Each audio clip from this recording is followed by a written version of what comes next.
This episode is brought to you by LifeLock. Between two-factor authentication, strong passwords, and a VPN, you try to be in control of how your info is protected. But many other places also have it, and they might not be as careful.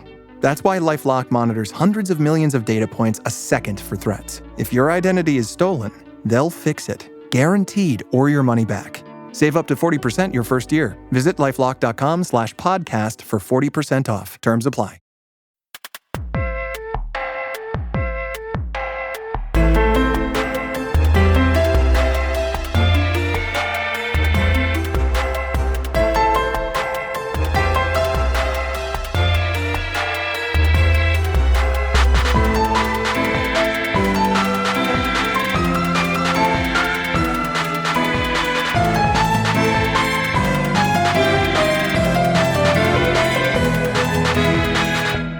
Hello everyone, and welcome to Dice to Roll, the Queerest Pathfinder Podcast on the planet, where you ask the hard questions like, what is the greatest OSHA violation in the Abomination vaults?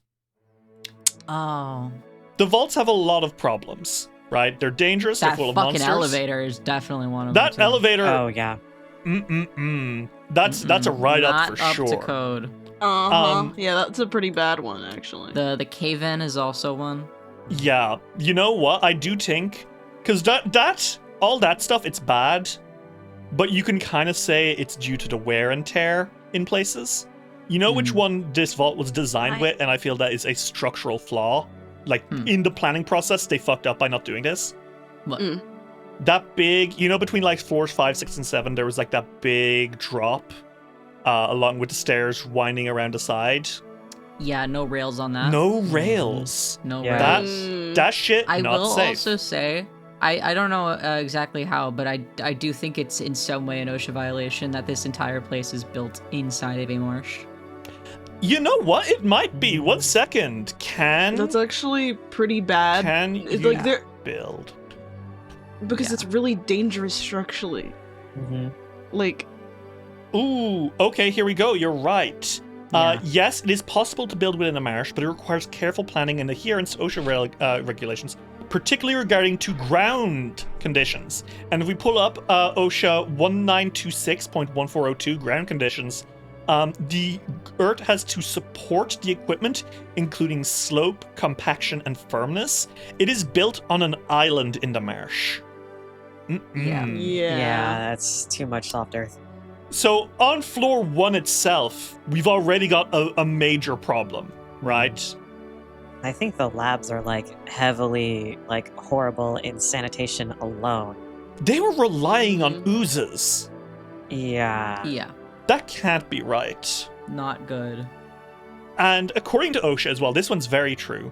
The minimum width permitted for a passageway used as an exit access is, according to 1910.37, 28 inches. Okay, which is what? How many inches across that? Inches in feet. Okay, it's less than 2 feet, and it is 5 by 5 each space. So we'll let them away with that. The corridors are not too narrow. But I've got my eye on them just I in guess. case. Is there an OSHA thing about wild animals? I'm sure there's something about endangering your fucking employees with the goddamn arena. So when you're working with wild animals, you need to have two-way communication between all employees. You need to be careful with your waste management. I don't know. Okay, hold on. No. Credit to Belcora, where credit is due. They did have on floor 4, where Otari is, a dedicated waste disposal place. So she did one thing right. something good has happened.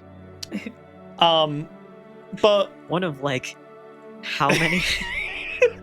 now, She's at least getting that deducted from her fucking OSHA receipt. yeah, from her I OSHA guess. score. Engineering controls implement measures like fencing or deterrent systems to keep animals away from work areas. Did she have those? There's a lot of roaming monsters, but that's also it's been 500 years, right? No, but she's still conducting business here. Yeah. The basilisk.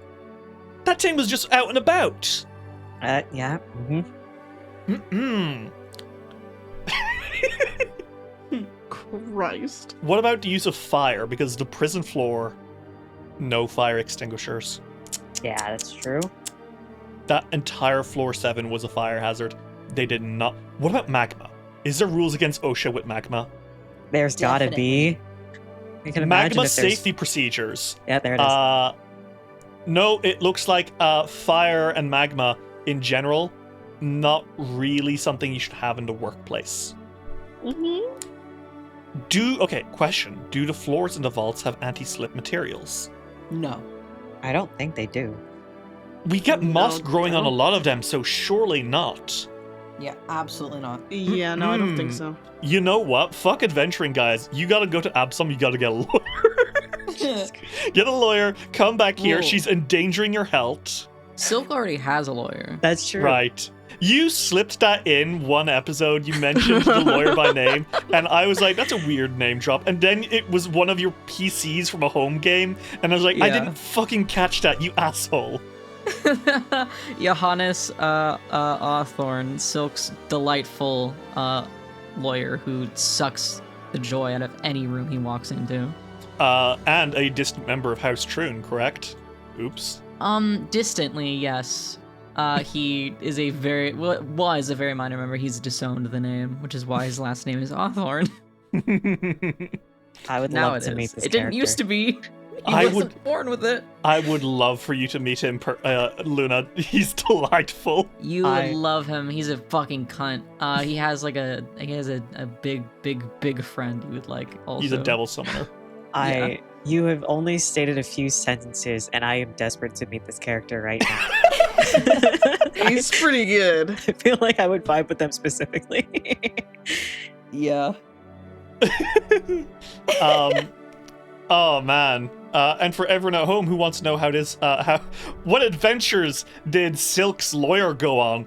Fucking malevolence, which tells you Yeah, he was everything in you need to know. Not a good adventure for a poor sweet lawyer to go through. He got Anyway. homophobic hate crime in it. He did. Oh, jeez. A ghost came out when he was about to kiss his love interest for the first time. Anyway. Oh, poor boy. That's pretty good. I love that discussion on OSHA violations quickly devolved into a brief recap of our Malevolence playthrough. You know what? That haunted ass house was also not OSHA compliant. There was a fucking fireplace that had ghosts coming out of it. That 100% not permitted under OSHA. What do you think OSHA's called on Galarian? I don't know. Non-existent, apparently. Apparently not. They haven't formed it yet. Wait, when was OSHA formed? 1970. Wow, 1971. Jesus, that's like. It's definitely recent. not Pathfinder times. It's definitely not Pathfinder times. That's like also way more recent than I would have imagined. Jesus Christ! No wonder the 1960s sucked for workers. You know, you know that there was like been lots and lots of workers' rights like movements in the past. In the past, like, I guess I just 100 years. I just took it for granted, bro. Do you know, like, we're not gonna harp on this, but do you know, like, as a European, what the Triangle Shirt Factory incident was? Fuck no. Oh. That's amazing. We gotta have a what? talk after Sesh. I'd love to have a talk about this. This is all getting cut out. Yeah, like, holy shit, that's I'll crazy. tell you all about it. Let me see. Go to Let me bloopers. just say a brief spark notes. Triangle Shirt Waste Factory. Well, brief spark notes is that it was a factory that they locked the workers inside of for productivity, and it caught fire, and a lot Oh of my people died. fucking Christ. Mostly women. Yeah. That's fucking awful. That oh my plus, god. I mean, I assume you know about the Radium Girls. No, I and- don't. What? God. Dave, I live in another the Radium continent. Girls, it was They're women just- that they hired to like paint numbers onto watches, but the paint had fucking uranium. Oh in my it. god. Radium, I think, and they were like they didn't know that it was dangerous, Yeah. so they were treating it like you would treat any other paint, like they didn't care. They Um, would lick the paintbrushes. Ah, Yes. no, no, to get no, them to be sharp. no. Yeah, they started And then, I glowing, mean- and they all died of cancer. This is staying in the episode. I'm horrified. Yeah. He changed his mind because it was crazy. What the And that was fuck, in like America? the 50s, I think. 50s The or 40s. 50s? Yeah. Okay. Can we play some That's awful. LOL, yeah. Oh my god. Yeah. Let's play some fucking Pathfinder. What? Yeah. Very light start. Okay, Just another Tuesday. guys, let's play some Pathfinder. I don't know if I'll keep this in or not. Future Derry, when editing, figure out if my horrified reaction is funny enough for this or not. Oh my god. Just another Tuesday, or as I like to call it, Wednesday. Okay. Well, Well, if not, we can put it in the bloopers. Anyway, listeners, that's how you going doing? bloopers crazy. I'm scared. Anyway, let's return back into the thing. Sorry, I just realized what I'm gonna do. Fellas, would we like to play some Pathfinder? Yes. Yeah, Okay. I'm horrified about what you said, but okay. Don't worry about it. When we last left our adventurers in the Abomination Vaults, Ulrich, Silk, and Fiore teamed up with Quora Azanray and led a troop of elven scouts through the hunting ground into the Cave of the Giants. There, the elves and the Fogfen few teamed up to battle forces of giant skull crushers and priests before going one-on-one with the king of the giants, Kurfel, an undead brute who has been leading these giants for the last 500 years. And on top of that, he had a single giant hook hand, with the real hand missing. You found the original owner of Hans the Crawling Hand. So, with this in mind, you were able to slowly start recovering, with Fiore praying over some of the elves, Ulrich tending to his own battered wounds, and Silk having a few words with Quora herself. You will be able to take some of the treasures earned here, explore the rest of this place, and then return to Yldaris to figure out your next move. So, fellas, with that in mind, do we want to hop in? Yeah. Sure. Fogfen Few. War is hell. The three of you kind of mill around the scout troop. They are covering their dead. Of the 20 elves you brought with you, not counting Quora, 13 remain. Some of the elves were very badly injured. Only a few remain more or less unharmed. Without your help, none of these men would have survived. It is a small piece knowing that you were able to help finally put an end to this war and destroy the cult of the giants. But at the same time, it certainly did come at a cost. As you stand together, watching as the final of the 13 survivors kind of group up, how are you all doing? Boy, it is rough when something you need comes at the cost of somebody else at their expense. So it doesn't feel great about 7 people not making it. That feels pretty bad. But to return to Silk's specific mindset, better 7 people than however many million. Mm-hmm. And to be frank, they were going to clash again at some point. The giants have been sieging the city of Yldaris, you know? They have attacked them. Anytime the elves went into the hunting grounds, there was a chance they were going to be, struck down by giants. I mean, you ran into them yourselves. You saw how bad it can get. But Pretty bad. there's still a cost to every conflict. Yeah. It's unfortunate that they had to pay it. Mm-hmm. Fiore and Ulrich, how are you guys holding up? I think Fiore is just trying to keep busy. He's tending to people's wounds and stuff because he knows that he can do magic healing, which is probably more immediately soothing than a band-aid is. You know what I mean? Mm-hmm. But I mean, he's not exactly happy. I mean, he's obviously not happy that people died. He's never happy when people die. But I just don't think that he feels very comfortable after the fight, because he did not like casting the spell, and then hell happened. Yeah, you did open up a portal to hell that overlapped with our world, and it hurt your friends. It hurt you. Jinkies. Yeah, he's not exactly happy about that right now. And Auric, how are you doing? Oh no. The thing is, Ulrich didn't really pay any attention to healing himself. At least, they did the bare minimum to themselves. They have bandages over any parts that were bleeding. That's it. They are more worried about the other elves. I think they may have expended their potions on Yeah. the elves. And whatever healing salves he had, any bandages, they're likely gone now. Ulrich is not doing very well. He promised to keep them healthy, and 7 people died. But it would have been more if it hadn't been for you. If you had not healed them, That's the if thing, you hadn't been he- there to support them, more of them would have been killed. He only healed them once. He couldn't soothe any of them until after the fight. Yep. And the brooch is only once per hour, so Luna, do you want to know something? Would you like to know something? Mm. They're 1 HP over losing another third of themselves. If you had not healed them that one time, they would have died. mechanically, yes, that is very true. In universe, Ulrich is agonizing over this right now. He's trying so fucking hard not to show it because he's not stupid. He knows, he's read enough stories that there's going to be a cost to conflict. There's always going to be something that goes wrong, something that doesn't go their way.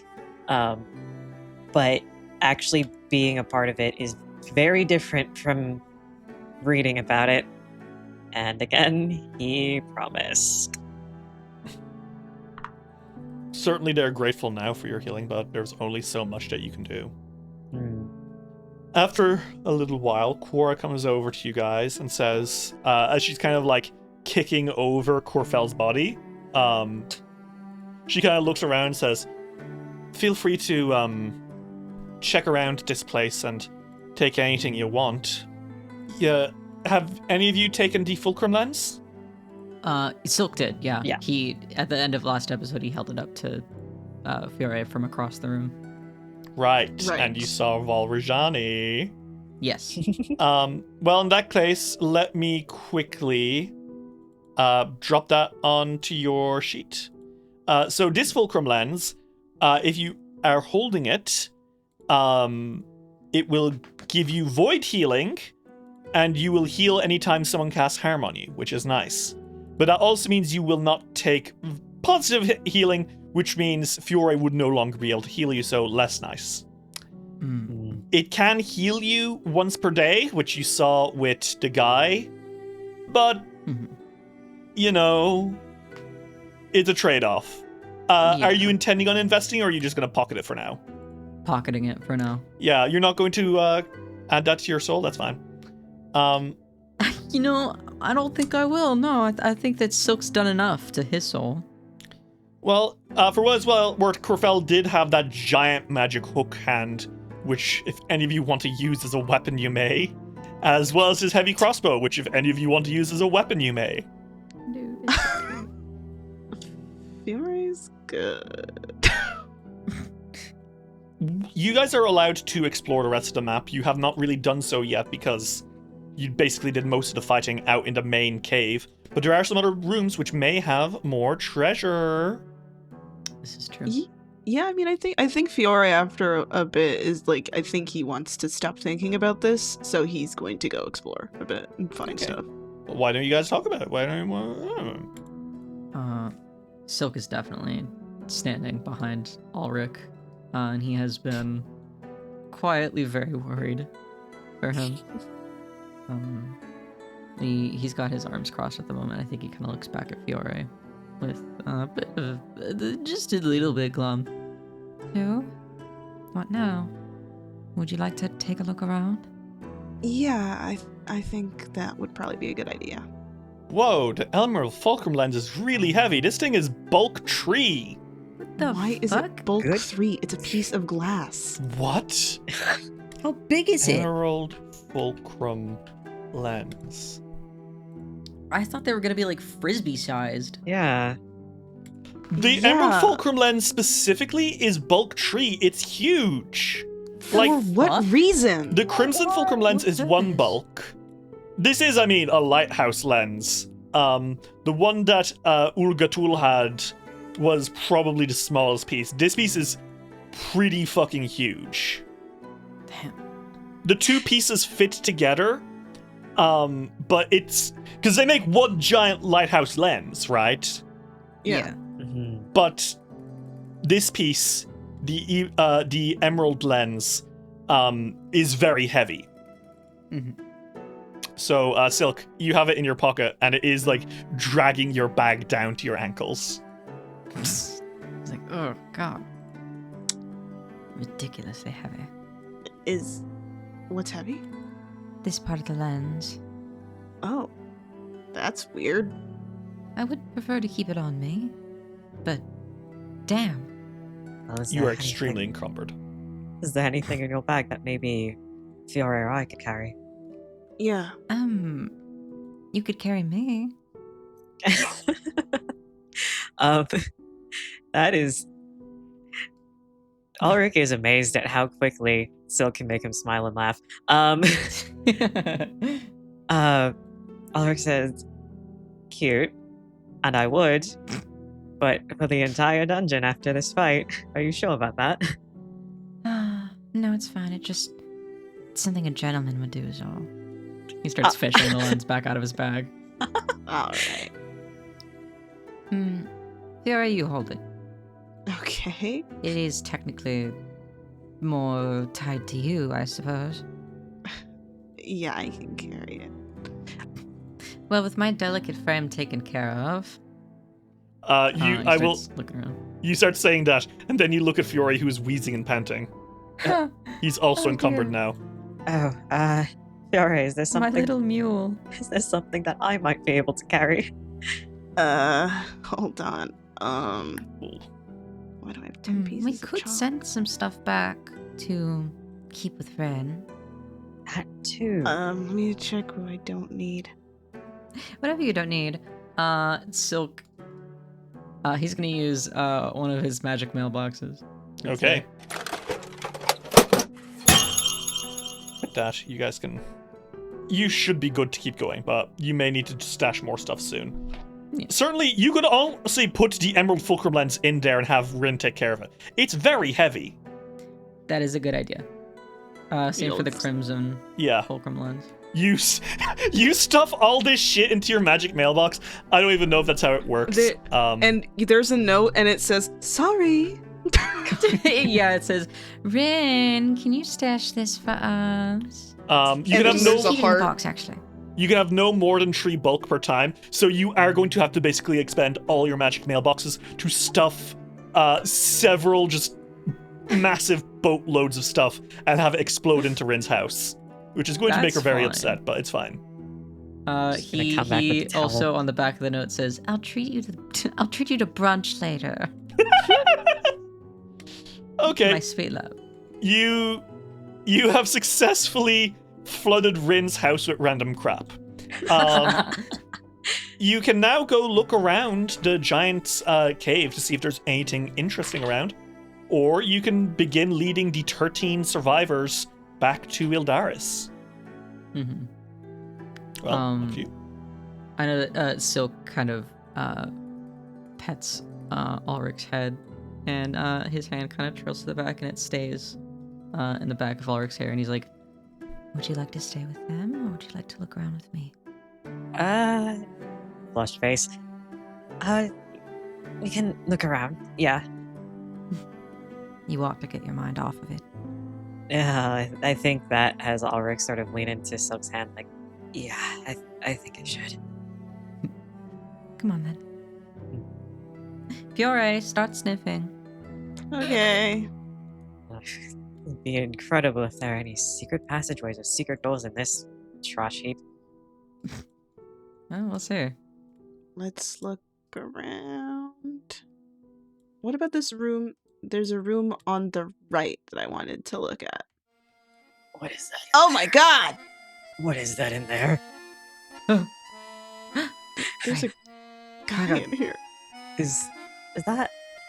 This cavern slopes upward to a flat area. A metal box about 3 feet across sits against the northern wall, its lid pressed against the wall to prevent it from opening.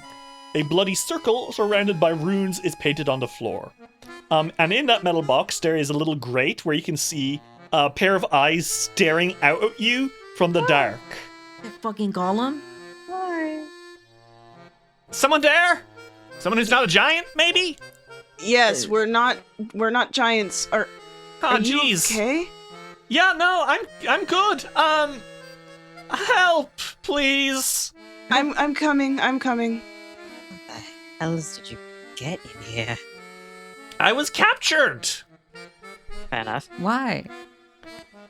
because I was in their way. I don't know. Help.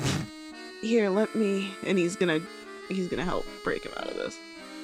Would you? Let me see. This might be more difficult than it looks. It's a very thick metal box. You need to make me an athletics check, I think. Okay. 30? 30. I think you're able to kind of rip the lid off a little bit. It's been nailed in, but like you have a crowbar in your bag presently. Yes. So I think you're able to use that to kind of pry it open, and the metal box falls forward, and the figure slumps out into the floor, and you get a better look at him now. He is a gnome with ashy gray skin, balding with white hair and bushy white eyebrows. And he definitely looks like he's been pretty badly injured and scarred by his captors. And he goes, geez, okay. Are you injured? I can heal you. I'm magic. Oh, actually, that would be quite kind. And I don't suppose you have any food that isn't fish bones? Yeah, we've got some rations. Rations. Yeah, that would be so cool. Yeah. How long have you been down here? Yeah. I want to say forever, but I have a feeling that's wrong. You don't remember? I mean, it's hard to keep track of time when you are in a metal box. Well, that's fine, but where were you before this? Deeper below? Oh, damn. Yeah, well- I'll explain over food, please. And he makes Yeah, some grabby hands. He's reaching into his bag to find, because he's like, I'm not gonna make this guy wait until we sit down somewhere. He's reaching into his bag to find his rations. Honestly, he finds the lunch that he brought from his family. And he's like, we're here with an expedition of elves from Yldaris to defeat the giants, which we did. This means nothing to me. I don't know what a Yldaris is. They're cavern elves. Oh, okay, whoa. There's cavern elves here? Darn. Yes. Okay. So this means I'm probably right. About? About, he says as he's handing over food. See, okay. Ew. Hey, Don't choke, man. please. So, hello. Let me introduce myself first. My name is Kalint this fucking name. My name is Kalint Narugblom. Of the Narugblom clan. Us Narugblums historically have all been historians and archaeologists. I'm a Dratnalar. You may know us as umbral gnomes. Totally. We're gnomes who live deep underground. Judging by the pinkishness of you guys, you're up. We're from the Very surface, yes. Yeah, I can tell by your accents. No offense, your sackfrost is fine, but you know, there's a bit of a sunny twinge to it, if that makes sense. Fair enough. Thank you. So we're historians, you know, and my particular community there's a legend that once upon a time, several among our people fled the community to help defeat an evil witch who had come from the above lands deep underground. Oh my god. We've kind of always assumed that was fake. But recently enough, one of our mining expeditions found tunnels that led here into this mysterious vault, which apparently leads all the way up to the surface. That's where we got in. Yeah, well, looking at you, it's certainly making things seem right to me. So I wanted to do some exploring and see if we could find evidence of heroic deep gnomes who helped slay and defeat this evil witch. And unfortunately, as soon as I got here, it would appear that there were some giants, some marsh giants, which, wasn't great. I got captured, and I'm here. And, it really would mean a whole lot to me to be able to find some evidence of the gnomes who helped. We have like a folk hero in our town. Bellatus, who was this amazing mage who wanted to lead them away to defeat the bad guys. And I'd like to know, hey, how much of that story is true, giants. You haven't come across any deep gnomes on your journeys, have you? No. Yes. Yes. Fire! I really like that. No. Yes. Fiore, Ulrich, and Silk, the three of you exchange a look because you have encountered some deep gnomes. First person to remember who they are gets a hero point. It's not gonna be me. It's not gonna be me. Gosh. Hint, last floor, you met a couple. Wait. Were they the children of Belcora? That's correct. Hero point for Dave. Yikes. Fire! Fiore kind of shifts. And he, might I remind you all, can't lie. So, he scratches the back of his neck and he's like, well, we have come across some, gnomes. Deep gnomes, in the vaults. Oh, wonderful, really? Okay. They are, we have, but they're undead. Alright,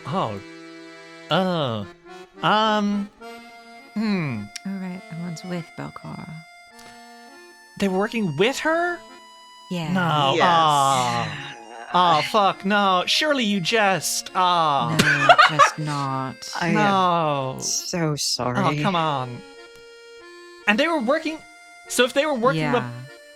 This Belcora woman? The reason why they're undead is because they wanted so badly to work with her that they became undead so they could do it more. And you didn't... None of them, were Bellatus, right? I wouldn't have been able to tell, I don't Like think. a really powerful, awesome mage? Casting lots of spells? Did we run into her? Fuck, yeah. I don't think we have, no. Darn, because he's like the big one. He's like a hero among our people. That sucks. I'm sorry. Well, hey, look, maybe this is presumptuous, but if you run across Bellatus, could you, put him out of his misery? It would probably be kinder to let his soul move to the afterlife instead of rotting around in an evil witch's basement for millennia. Don't worry. It's part of my oath to put down the undead. So. You're a champion. I don't recognize that symbol on your belt. She's a goddess of the sun. Oh, right, really? Not really. That's some obscure surface cult. You could say that. he says giggling Quite a obscure. little bit. All right. But yeah, look, if you do manage to fix it up, yeah, I'll send you some treasure, I guess. And also, if you can show me the way out of the dungeon, I'd really appreciate that too. Well, Of course. we know the way out as in up. Not good, and the other direction. We will be on the lookout. Though, if you need a place to stay for the minute while you sort of recover, there is a city. Oh, sweet. Okay, yeah. A city sounds good to me. Good. Yeah. Now, I guess I'll just stick with you guys for now. Not a problem. Safe bad. Let me heal you. Yeah. You heal him up, and he's fine soon. And you bring him back to Quora, who he immediately starts asking, "Have you seen any dark gnomes?" And she's like, "Dude, She's like, man, whatever. there's so many. You have your evil ass ancestors." And regardless, you're allowed to continue searching. I won't lie. Meeting people that don't want to kill us is nice. It's a breath of fresh air. Certainly a good Oh. change of pace. Shockingly rare. Ah, You ever think about those adventurers that go out in the forest and they meet nice people sometimes more often? ah. Definitely feels fake now. I think those people are fucking lying. I mean, I've adventured a bit in the forest, but mostly just, like, around Otari because I didn't want to stray too far.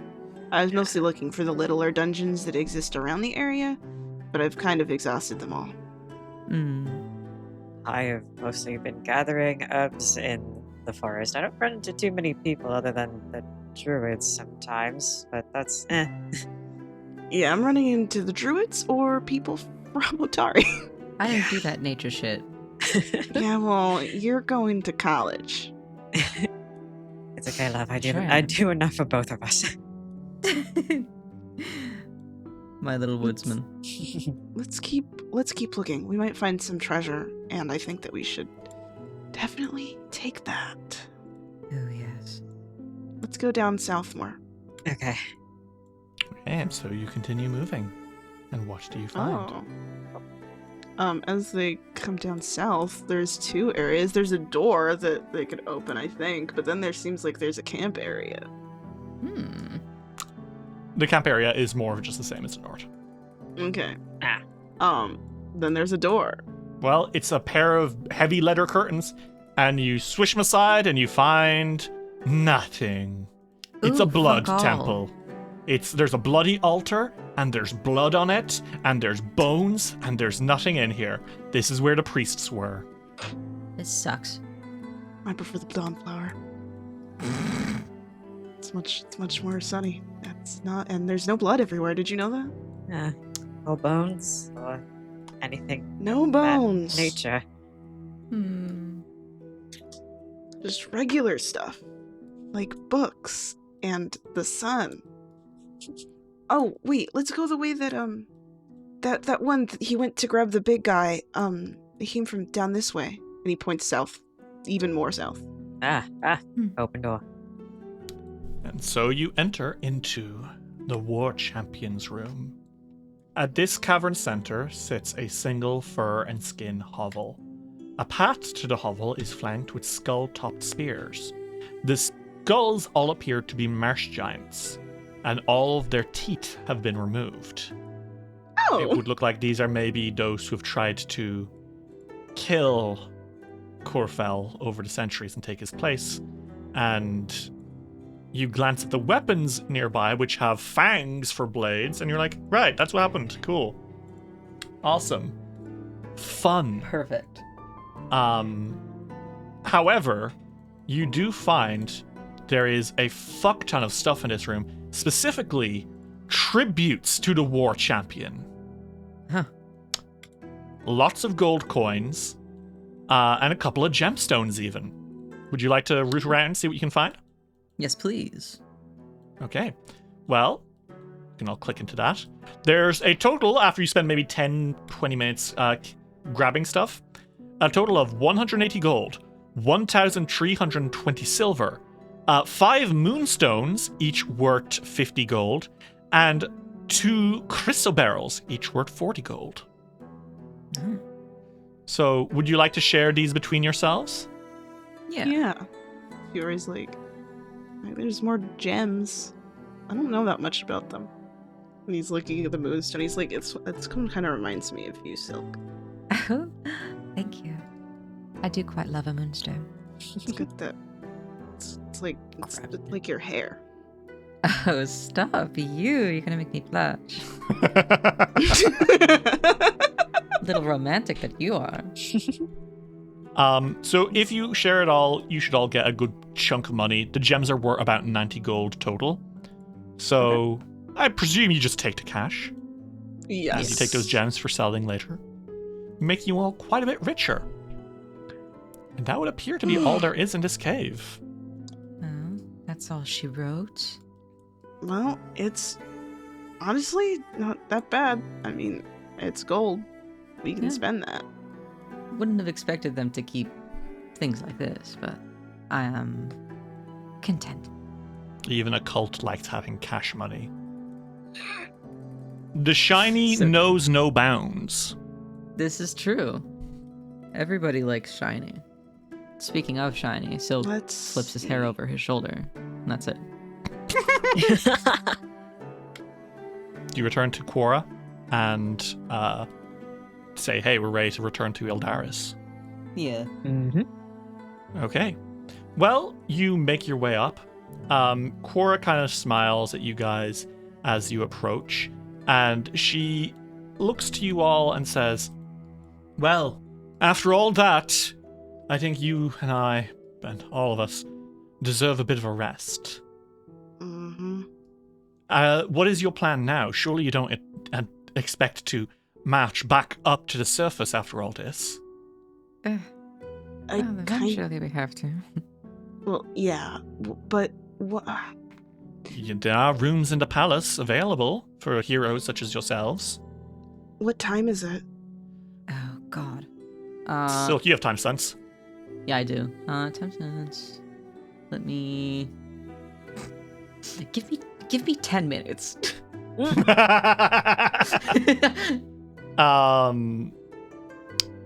that how long it takes to cast time sense? No, I don't have it on my list. I have to switch it out. You know what? I think you say that, and one elf steps forward and says, I have time sense. And he casts it, and he tells you. Thank you, darling. What time is it? Well, in surface time, it would be approximately 5 p.m. Fuck. Now, Ulrich, you know that you're not going to have any nightmares. Or, Ulrich, you are fairly confident you're not going to get snatched tonight because of your great roll to resist Nimbalot. I got a nat 20, I remember. But at the same time, you know, by the time, though, you got to the surface, it would be disappearing time, though. Mm. Because it's a like, this is the hardest floor for you guys to get to. It is a very, very long journey down. It would be faster windy. if you rappelled down that bridge, you know the one?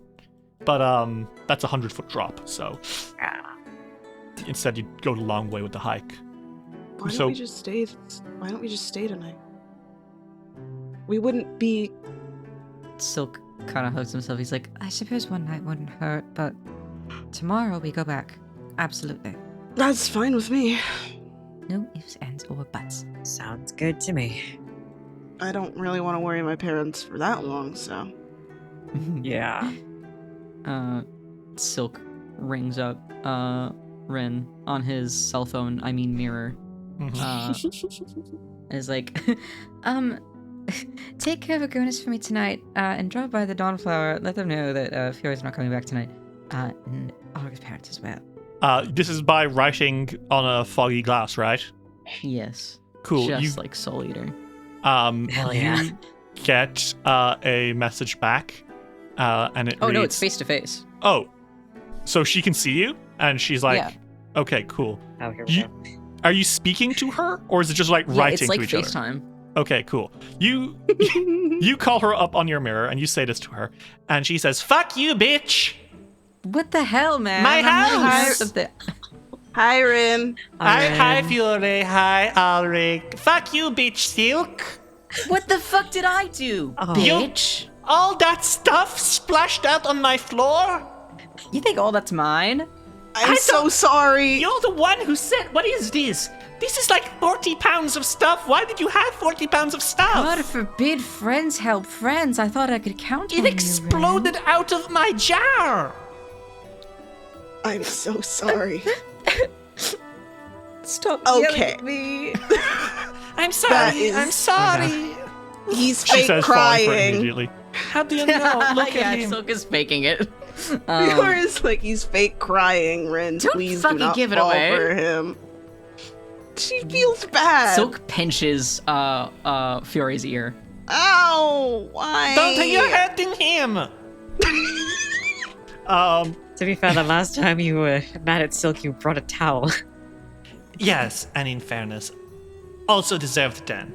But I will do goodness. all these things. I will do all these things. To recap, I have to go check on Igonus, go check on please do that Dawnflower. first. Okay, yes, boss. And I will check. Okay, should I tell Ulrich family too?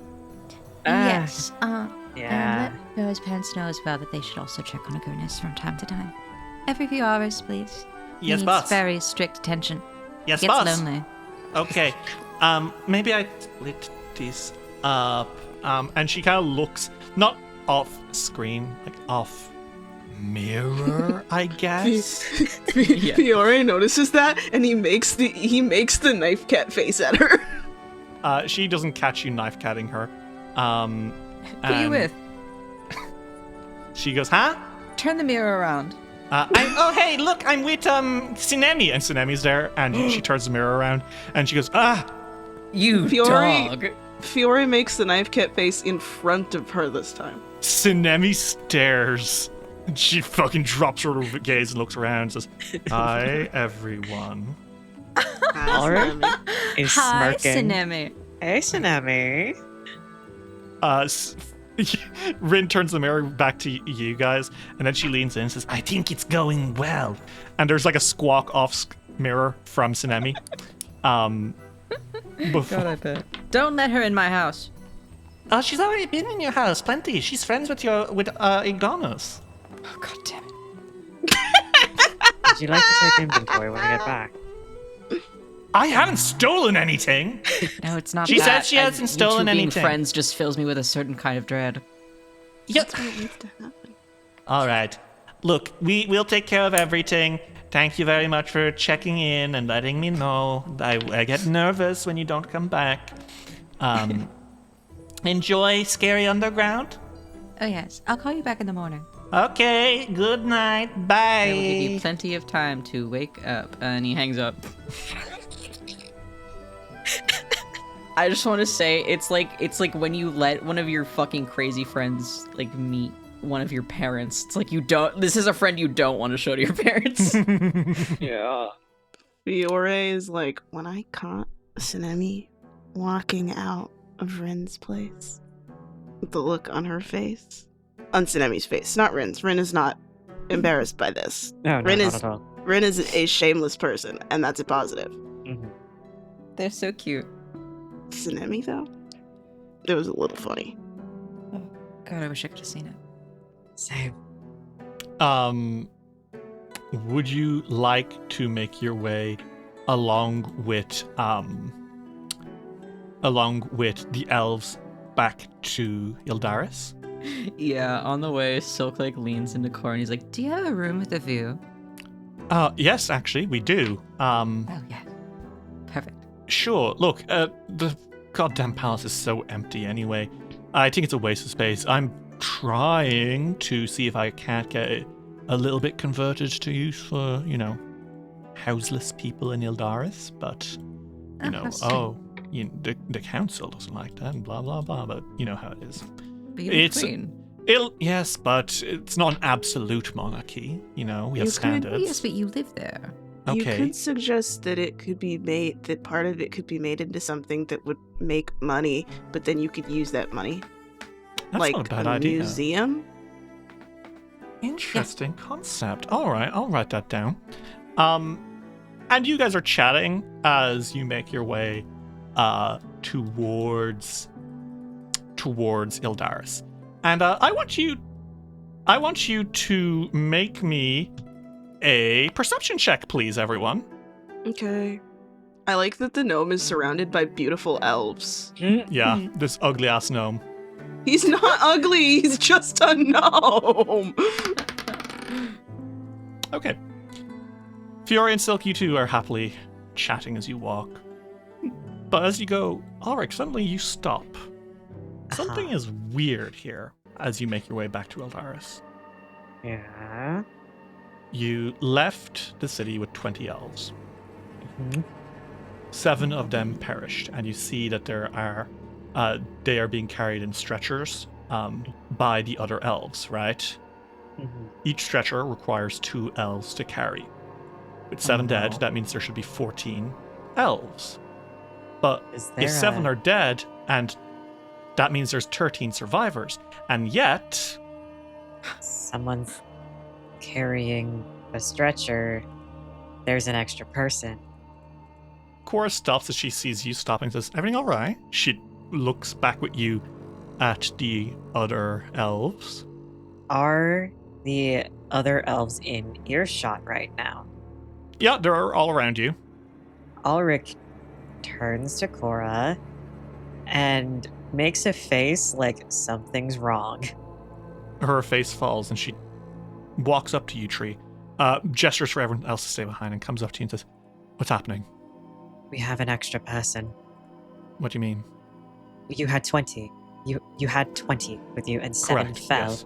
Why is Correct. that one of us should have been that carry one of the stretches, but it's all elves. Oh. What do you think it is? A doppelganger? We don't really have many of those around, but it's possible, I suppose. Shapeshifter. Wisp. It's Ulrich- something that can pretend to be someone else.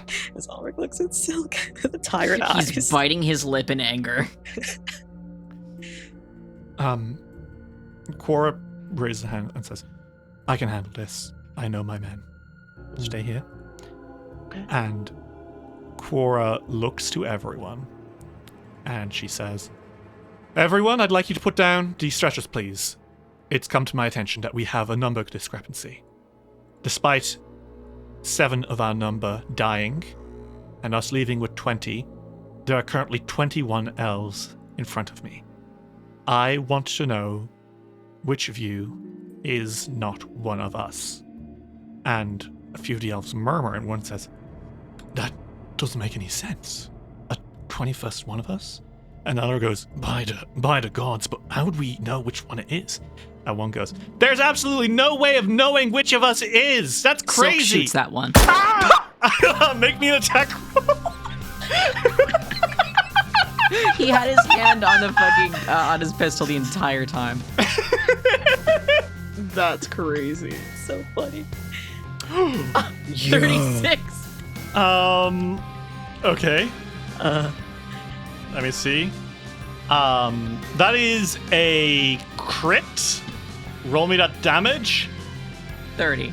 30 damage. Okay. You shoot this guy, and he goes, "Ah!" And he stumbles back, and there's a flash of light, and it is indeed Wismir the Infiltrator, and he says, "You have yet to see the last of me," before he teleports away. Okay. Silk Court- holsters his gun and pinches the bridge of his nose. Core turns to you and says, "What the fuck was that?" I'm sorry. I have this thing that has been haunting me through at least half of this fucking dungeon. There was a will-o-wisp, and he was messing with us. I killed him, shot him up a bunch of times before that because he kept fucking with us. And he has, like, this little... This one is getting revenge for that one, and it's this whole thing. It's fucking annoying. Yeah, no, that's all right. I have, like, an arch nemesis thing going on, but it's, like, very one-sided. I mean, you're certainly treating it like an arch nemesis. How quickly you're trying to dispel of it. It's more like a pest problem. Right. Okay. Let's get back to the city. Yeah. And you guys return to Yldaris.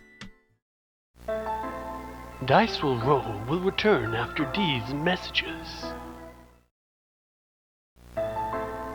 We now return to Dice Will Roll. You are shown into the city. You are brought into the palace, where indeed you are given a very comfortable bedroom. Does mine have a view like I asked? You have one a view like you ask. In fact, this may be one of the most luxurious bedrooms you've ever been in. Ooh.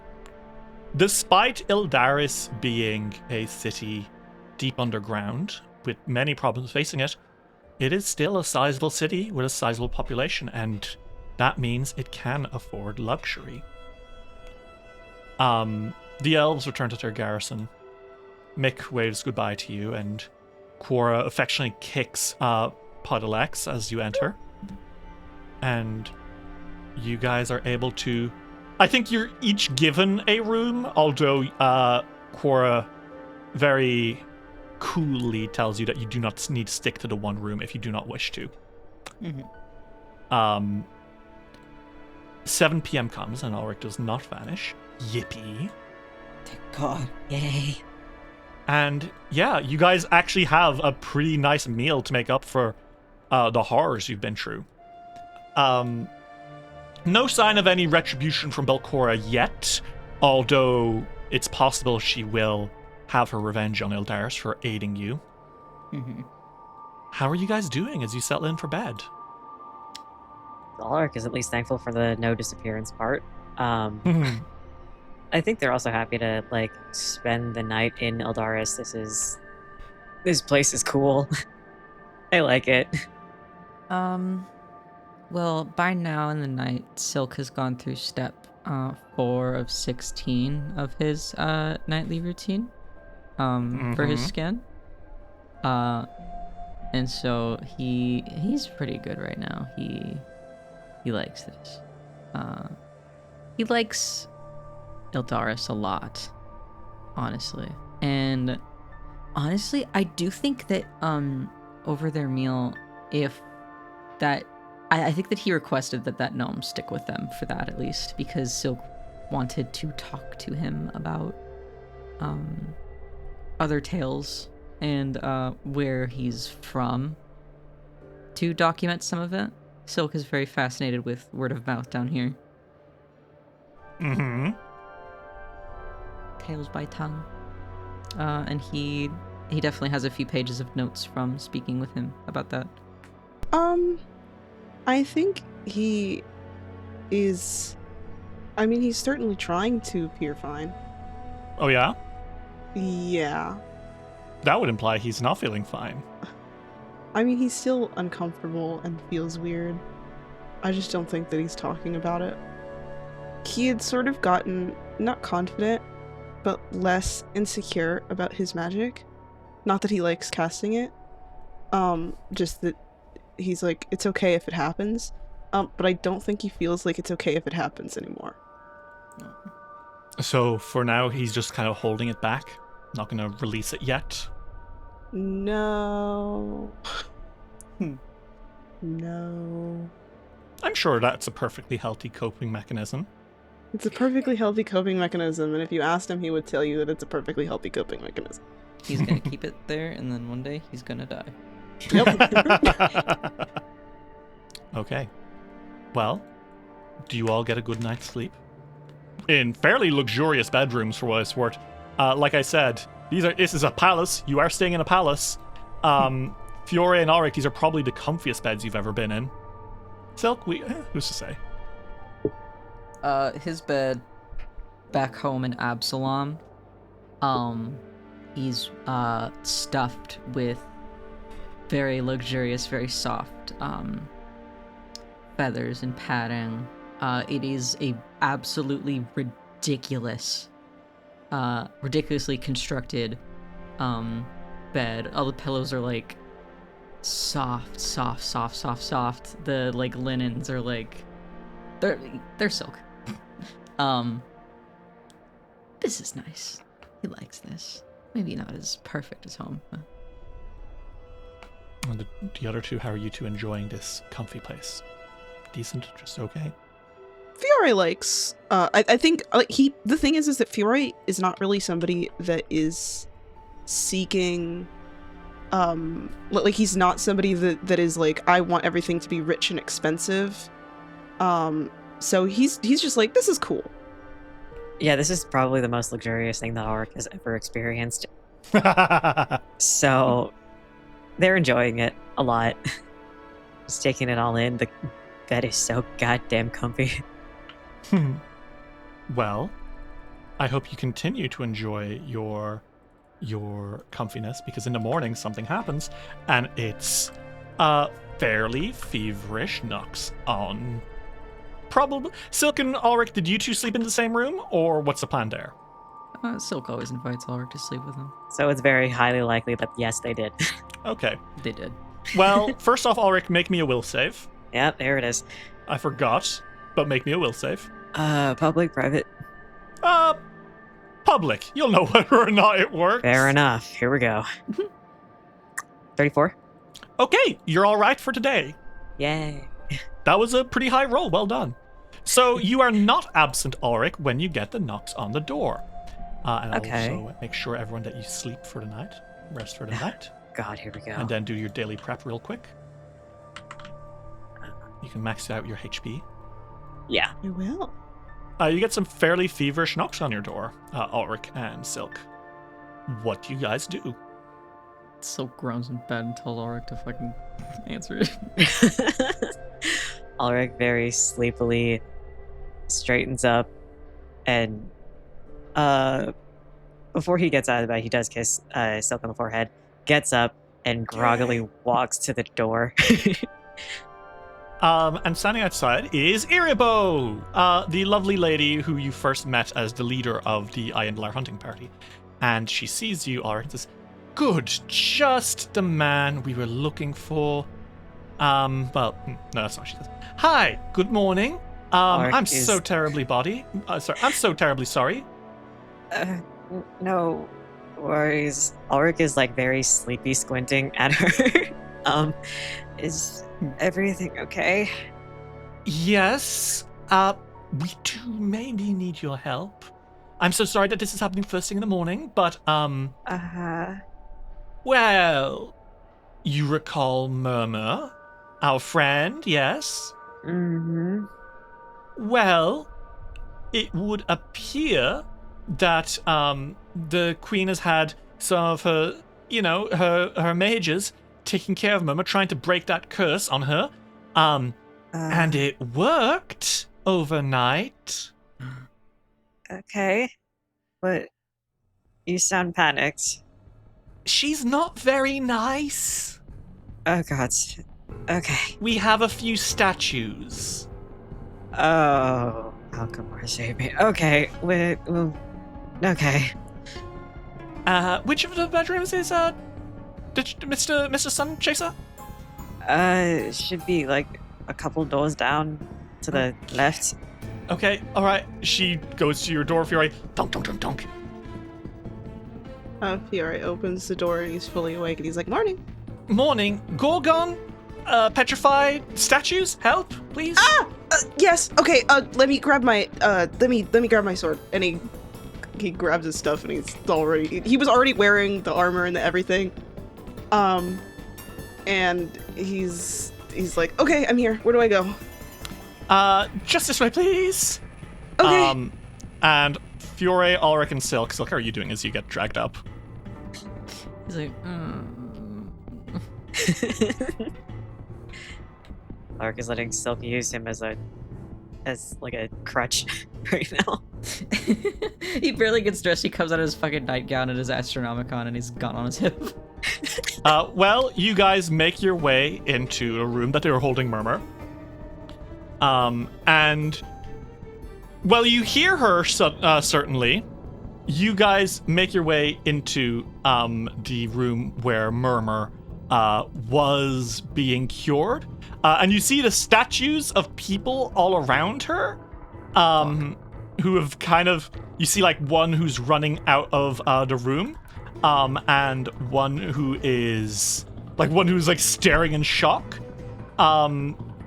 and you hear some stuff being knocked over in that room. As you are on the outside, what do you do? Oh, she's certainly awake. Yeah. Not happy about What his do- surroundings. What do we want to do? Do we hear any, like, speaking inside? No, not at the moment. Just stuff being, like, knocked around. Okay. Right, well, be very careful looking at her. Tried not to, even. Mhm. Okay. So, do we want to roll initiative? This might be an initiative situation, huh? Yeah, possibly. Yeah, I Okay. think Maybe so. not violent at first, but... Yeah. So, top of the order is going to be Silk. Silk, you are outside a pair of doors. There are statues around you, and you can hear trashing coming from inside. What do you do? I would like to open the door. Okay. The door. Well, you open the door. It's kind of dark in there, but thanks to Fiore's light, you can kind of see. Can you see her? Yeah, I can see her. Yeah. Well, there indeed is dear sweet Murmur. Although she doesn't look quite as calm and passive as she did before. One might say that she looks pissed. She's a beautiful pale green-skinned woman with snakes for hair, a hunter's hood, and that bow she carries. Although it seems to be awake now. The Yeah. bow? The bow appears to be awake, yes. Okay. Let me describe this thing. It seems to be made of pulsing serpent flesh. Oh, okay. With ornate carvings in the side that glow a little bit, that depict many snake heads. And she's kind of just snarling as she looks around and she sees you. And, oh no, she sees you. Oh no, she sees you. Instantly, On my Silk. turn? Yeah, on your turn. She has snakes all around. She has all around vision. You are immediately going to need to make a fortitude save. Okay. And fuck, 22. 22 is a failure, Silk. As soon as you look at her, you feel stone crawling up your fingers, up your hands. You are petrifying as we speak. And you have one action, because another action is just turn to you, turning to stone. Oh god. Shit. I would like to try to reason with her then, if it's only a single action. Totally fair, yeah, go for it. Silk opens the door, and again, he's in like a nightgown. His hair is like tied in a ribbon to the side. He has his gun on his hip. He has not taken it out, but his fingers are kind of slowly petrifying as they are as they're like grabbing the frame of the door, and he, very offended looking at her, says, Now, is this any way to treat the people who saved you? Make me a diplomacy check. 32. Against her will DC, that is going to be a success. So you are able to calm her down a little bit. We're going to count these in a mini victory point system. So if you get enough diplomacy or, charisma checks in general, she'll calm down. But she turns and looks to you and says, I have no idea who you are or what I am doing here, and I would like some answers. And she's raising her bow. Evidently, she doesn't want answers as much as she wants to freak the fuck out. Yeah. Ulrich, your turn, bud. Silk's turning to stone. You are thankfully just out of view of the Gorgon, so you can't actually be hit by her petrification gaze for now. Silk is in the way, but if you get any closer to her, you will almost certainly immediately start facing the effects of her petrification. Okay. So, charisma check? Yeah, so diplomacy, intimidation, deception, however you want to play it. Basically to talk her down. I think Ulrich is gonna try immediately to do that. Okay. 31. 31's gonna be another success. Ulrich, what do you say to her? We can give you the answers. We're the ones who found you and thought that this was a good place to keep you and get rid of your curse. Please just put the bow down. We don't have to fight. This was a kidnapping! You have taken me without my consent! You were very much cursed. That bow squirms all weirdly. You have 2 actions left. What do you want to do? You can keep going if you'd like. Maybe one more time? Okay. 26. That just passes her DC. Oh, okay. And we apologize for not getting your consent, but you couldn't exactly talk, and we were in a very dangerous and precarious area of the dungeon. Now, what is that supposed to mean? She starts kind of hissing her snakes. You know, her eyes are glowing white. First of all, you were kind of entranced and going towards a Goliath spider. That's just firstly. Do you want to try one more time, or what's the plan? You're making steady progress. Sure. I have hero point just in case. 27. That works. Okay. With that, she's like, now why would I be going towards the Goliath spider? Do you think I'm some sort of idiot? You were cast. Oh god. Fiore, help. Fiore, help. Okay. Fiore is cover. Is it if they look at each other, or is it just she looks at you? If you are within her line of sight and you lock eyes with her. Fiore is kind of covering his face, like he's covering his eyes. So would you like to spend an action to avert gaze, which would give you a +2 on your saves against this?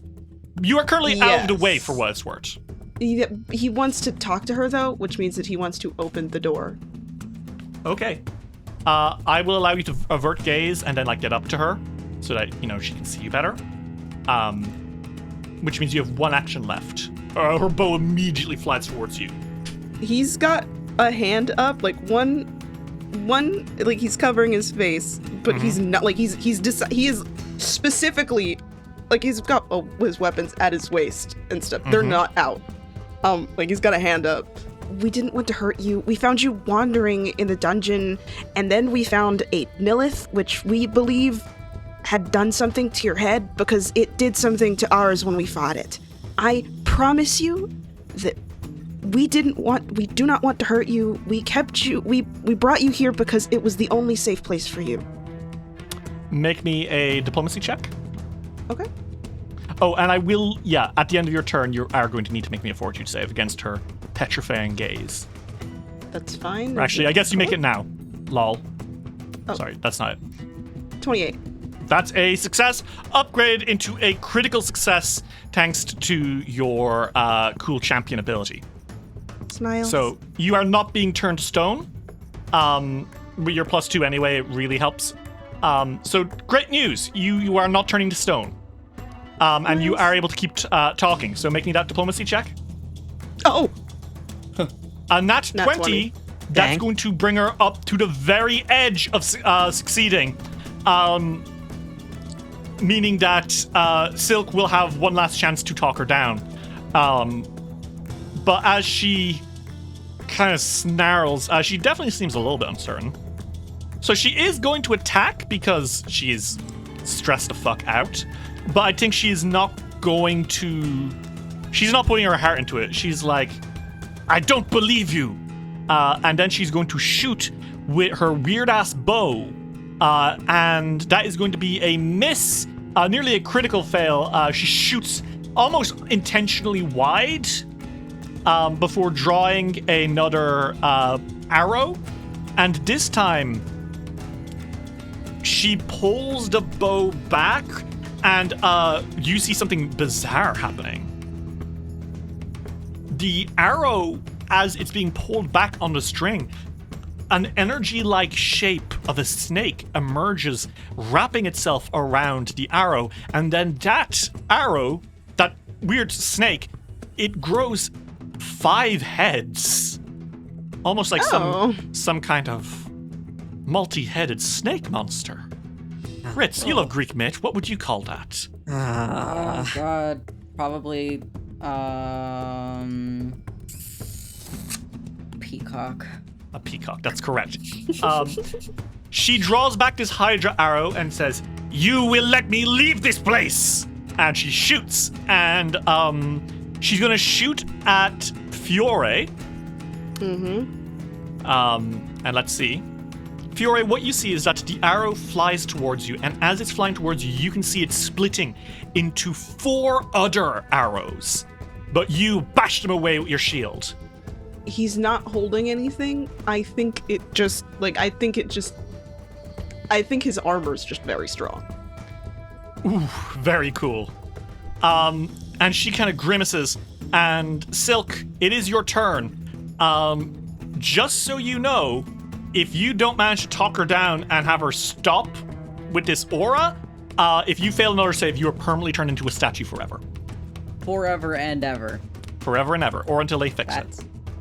Or what? Or until they fix it. Okay, well that's not forever and ever. Well, it's forever and ever until. Either way, Silk, you can feel the stone spreading now. You are completely petrifying over. What do you do?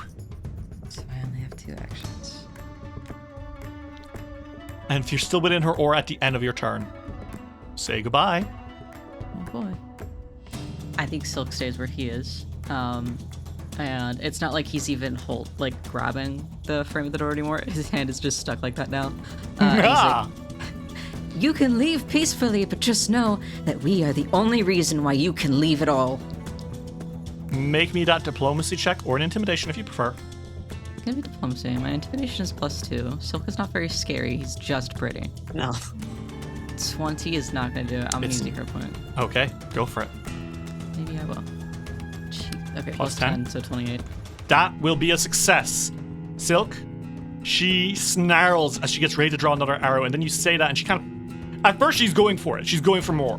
Then you say that, and she squints, and her eyes stop glowing white. And she says, "What do you mean by that?" And you've successfully talked her down. And Silk, you feel your flesh slowly softening again. No more made of marble. Back to being Silk. He shakes his hand like you do when your hand is asleep. Oof, Yeah. yeah. Hits it against his thigh a few times. Well, by that, I mean... Actually, not to brag, I helped you the most. That little blindfold that they had on you, that was mine. We prevented you from walking into the web of a massive fuck-off spider. You're welcome, by the way. She glances down at the blindfold, which is currently on the floor in a pile by several of the statues of elves all around. And she grimaces and says, "Tell me exactly what happened to me." Well, you came face to face with something quite unpleasant. I can't say for sure exactly what he did to you, but it resulted in you being, well, nearly catatonic, love. Would you like to sit down and put your weapon away? I will hold on to the weapon for now, but I will listen to you. And she kind of sits down in some of the chairs in this room. And do you spend some time talking to Murmur and telling her, "Hey, don't worry about it. You're safe. Yeah. We're not kidnapping you. We're helping you." Yeah. Mm-hmm. You guys spend some time talking. There are some elves peeking around the corners fearfully from the doorways into this room, including Irabo. And Murmur, or as she soon introduces herself, her actual name is Moaden. Moaden listens to you guys, and she certainly is pouting and frowning and rolling her eyes that could not have happened to me. I'm too good for that. Eventually, you're able to convince her to cut the crap and understand that she lost a fight against something that used Nevermind on her, and she became its thrall. Oops, you hate to see it. Oopsie. And she grimaces and says, if what you are saying is true, then I owe you a serious debt. It's really not a problem. I do think a little apology for shooting at us would be nice. I Also apologize. for petrifying all these men. Yeah, you're like in a room with a load of people frozen in marble statues screaming in fear. Actually, And I need to do something about that. Ulrich goes to see if he can. let me see. I have Cleanse Affliction and Sound Body, so... Does Cleanse Affliction remove petrification? Choose an affliction, curse, disease, or poison. Also, yeah, it's heightened to 4th rank, so I can counteract the affliction of a curse, disease, or poison. I think this is just a condition. I don't think this counts as any of those things. Sound Body, blinded, dazzled, deafened, enfeebled, sickened, drained, slowed. I can't do stun. I'm not level 8 yet. I can't do level 8 yet. Yeah, petrification. Oh, jinkies. I think Iribo kind of gently peeks around the corner and says, I don't mean to intrude, but I wouldn't worry about it too much. Deeper into the castle, we do have some salves of anti-paralysis, which will counteract the petrification. Okay, good. Thank goodness. And Moadan kind of rolls her eyes and says, see, it's not that big a deal. I wouldn't say just because it's a solvable problem that it isn't a big deal. That hurt. A little bit. Well, perhaps you should have done like your Cambion friend and covered your eyes. Bitch. Excuse me, what? She leans forward a little bit, her snake's hissing. Oy. He squints. But I brought you back into this world. I can take you back out. Before we end up in a fight, Oh, goodness. her snakes are like, and she's leaning forward at you, Silk. It's like 8 a.m. I'm glad you're okay. I was worried. The Nilith's powers were really weird. I don't recall very well. I just remember going up these flights of stairs. I am not from around here. I am a traveler. This old dungeon I found myself in is very unfamiliar. I remember going into that mushroom forest, looking for treasure and gold, but that's the last thing I remember is passing by the spider web. I suppose I owe you a thank you. And I have little I can give back for now, except for this. And she puts the weird squirming Hydra bow down in front of her on the floor, and I think she kind of kicks it a little bit across the floor towards you guys. This is a split-edged bow. I crafted it myself from the parts of an Hydra I slew. Whoa. You slew a Hydra? What, like it's hard? Okay. That's enough. That's enough from somebody who lost to a Nilith, just by the way. All right, well... Clearly... If you want to go up against me and like it's hard? Clearly the Nilith is more powerful than the Hydra. Well, it is an intellect-based being. Okay. He's smiling at her. Her snakes hiss, but her face remains very plain. Very neutral. Well, regardless, you may have the bow. It won't be difficult for me to find a better one, and I don't like the texture, to be honest. Oh. no. But it is very powerful, so I trust you will make use of it. Well, thank you. Perhaps we can ask Cora about supplying you with one of those Shiny crossbows they have. I'm interested if she will give me one. Certainly.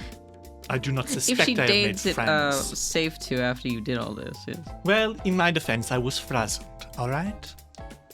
I mean, I get it. You woke up in a strange place. Yes, with strange men touching me and saying, she's alive. I did not like that.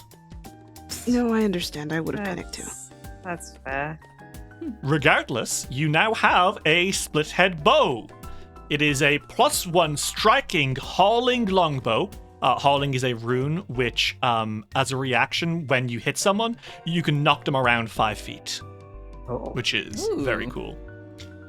It is lined with the flesh of a fallen Hydra and ornate carvings on the grip that depict the Hydra's number of heads it had before it was slain. When you wield the bow in combat, you regain 2 HP at the start of each of your turns. Oh. And you can activate it to make a 2-headed arrow, which splits the arrow in 2. You make 2 strikes against separate targets, and you don't reduce your attack penalty to do so. And a 5-headed arrow, where you shoot 1 arrow and it explodes into 4 other pieces, and attacks all of them with the same attack roll. But then you don't get your HP regen for the rest of the day. Trade-off. Okay. Very cool bow, though, right? Yeah. Very. Who would like it? I say coyly, looking at the archer in our group. Believe me, my mouth Fiore is will agape. take it. Fiore reaches forward and goes, finally. I'm kidding. Ulrich, would you like this bow? Yeah. Cool. I want you to know, I got some wizard team sticky notes when I went to a convention recently. And the first thing I wrote after seeing this item existed was "Get Ulrich Split Head Bow," all caps underlined 3 times. So Hell yeah. I have 2 other of these sticky notes with things to give you guys, so watch out. Hell yeah. So, Ulrich, you have a cool-ass bow that gives you HP regen, among other things. The downside is that this is a long bow, so it's not very good at hitting Strength-based. people who are nearby. Yeah. And also, it takes 2 hands. Yes. So, but hey, I'm sure you'll be able to do some cool stuff with it. As they were talking, Silk had his hat in his lap. That he magically brought down with him because I'm not. You had I don't care. Borbo fetched it for you when he was like, Yeah. Borbo fetched him his hat. He's still in his PJs. And he's like, "Thank you," and set it in his lap. And he took the piece of fabric that they were using as her blindfold. He wraps it back around the hat. He takes out this little metal thing that looks like a spoon, and it has like a divot on one side. And he takes out these like 3 little pellets of wax, and then he heats the bottom of it. And then he takes out a stamp and he pours the hot wax down onto the fabric and he stamps it. And then he blows on it. And then he puts a new hero card and a new piece of God, I think that he was carrying around some. I think he was carrying around some pressed snapdragon flowers, and he puts that into the brim. And then he holds that in his head. Brand new. That's really nice. And question, which Harrow card? Oh, let's see. It's actually 2. He always has 2 in his hat. Let me decide real quick. Hold on. You're fine. He does change them often. Not every day, but whenever he feels like he needs to, he will change them. And I think that today, I think he has the Big Sky. And the Locksmith. The Big Sky and the Locksmith. So that's dexterity and strength. The Big Sky is the chaotic good card of strength. And it represents Moment's change. Interesting. And the Locksmith is the lawful neutral card of dexterity. It represents the keys the subject needs to unlock his fate. Fascinating. Interesting. Very well chosen. You can take a hero point for some good roleplay there. Thank you. He's always carrying a deck around with him. Soon, Iribo has come in to help clear up. And everyone is kind of walking on eggshells around Moadin, but she's just kind of sitting there on the couch, huffing and humming. And you guys have helped save Yldaris from one threat. And you now have the rest of the day to go exploring the dungeon. Do we What? get quest complete? You do get a quest complete, actually. Quest complete. You have saved Moadin, apparently, from the curse of Nevermind. Well done, everyone. And you got a beautiful bow for your troubles. Woo. Okay. Speaking of quests, as you guys have breakfast and you prepare for the day. Quest I want to do. I have my quest I want to do. What's your quest you want to do? Well, as soon as Silk is ready, and as soon as they've eaten, prepared for the day, Silk is adjusting the. I think that he's in some smart clothes today. He has his taffeta billowing shirt, but he has like a nice little vest over it, and he's wearing pants again, no skirt. Looking fine. Yeah, he switches between aesthetics, not aesthetics, but silhouettes. And he says, "Well, I have some shopping to do, so I'll be seeing you guys later." Okay. Oh, all right. Oh, I know what you're doing. You clever boy. Oh, and I would very much like to be home by sunset today. Oh, yeah, I mean, yeah, Right. of course. Yeah. I have preparation to do, and I will be needing your help. Yeah. Okay. Okay. Let's say you both an all-nighter with me in the crypt of the Menheims Manor. Oh, not Manor. The graveyard. Oh my goodness. Okay. Sure. Why not? Well, that. You know I can't lie, right? Which is why you're going to say nothing and you're not even going to meet my sibling. What? That's not fair. I You wanna meet can, your but you're sibling. not allowed to say anything except for hello. And greeting. And introducing yourself. Man, Nothing to do with me. Don't even bring me up. don't even bring you up when. Well, you can't lie. And they are a smart cookie. Okay. They are a wizard too, you know. Okay. You are going to love them. I'm sure I would. If there's someone that you love, I am sure that I will too. I'm sure they'll have plenty to tell you about their exploits. Killing and mauling demons. Anyways, I'll be off for a What? few hours. Mauling demons. Oh, they were in the war. They were in. Like Yeah, that one. the Crusades? Like the Yeah. Mendevian Crusades? That one, yes. Ulrich thinks back. Would he have been able to read about any What? of that? I mean, already. It's current events, I'm fairly certain. Yeah. Recent events, yeah. Yeah, or it was current events. It's the equivalent of knowing about wars in the 2000s.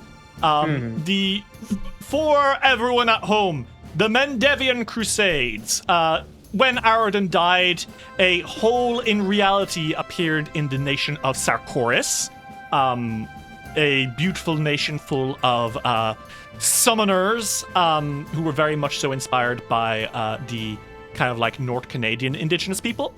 And demons came out. Lots and lots and lots and lots of demons, and they killed a lot of people.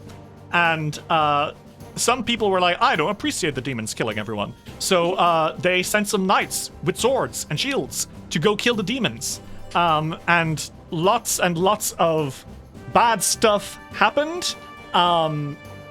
It ended maybe 10 years ago when several champions fought back against the Lotus Lord Descari, and were able to essentially gain mythic power and ascend along with the Queen of the Crusades to be the heralds of Iomedae after her most recent one did get murdered a little bit. It's a whole thing. The demon wound is closed, but Mendev is still full of the demons that were on the other side of the portal when it's shut. There's no more coming in, but there's still a lot of them. So to have someone who fought in the Crusades, it is the equivalent of being like, yeah, my sibling, I'm trying to think of a good example because certainly none of the wars America got into were good. I mean, I would imagine that it's kind of obviously the timing is different, but to me, it kind of reminds me of being able to say oh yeah, my brother fought in World War II. Yes, exactly. It's like, yeah, my brother was on the beach of Normandy, Well, in this case, it's my sibling was on the slopes of Mendev, Yeah.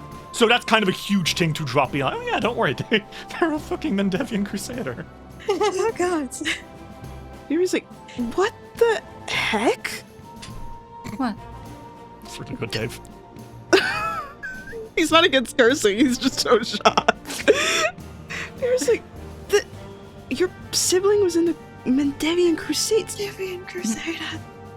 You know, Yes. you know how crazy that is? They are quite impressive. And I'm gonna You've need been quite the hell of a fucking poker face for. Okay. You've been They're my talking little about superstar.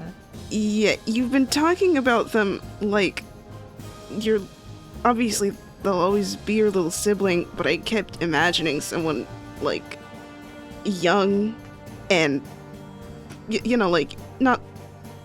I did not realize that your sibling was a veteran. Well, they're still just a little baby to me.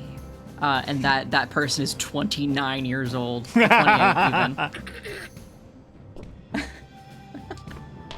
Oh, it's just like yesterday. I had to see them off. Yeah. Uh-huh. Well, anyways, Okay. I'll be seeing both of you in just a little bit. Have fun shopping. All right. Thank you. Don't get into trouble without me. I will. We'll stay out of trouble. Well, Ulrich and Fiore, what are you two gonna do as Silk goes shopping? Well, the first thing that happens is that Silk walks away, and Ulrich comes close, and Fiore comes closer to Ulrich, and he goes, "A crusader? I didn't know that. I kept imagining like a cute little elf boy that is not, you know, not that I'm not like that, but like, you know what I mean, like I was just thinking that they were just a very, very smart, very intelligent wizard person. I want to talk to them so bad, and Silk doesn't want to let me. I would like to ask him what that was like, possibly. That I just ended in our realized that life. the threat of a shovel talk is so much realer. It's so for real. Ulrich now. It's way more of a threat. It's so real. And I don't know if Ulrich is going to like think about that really. The thing is, I don't think Ulrich is thinking about a shovel talk right now. Ulrich is thinking of, oh my god, they're a fucking It's crusader. a war hero.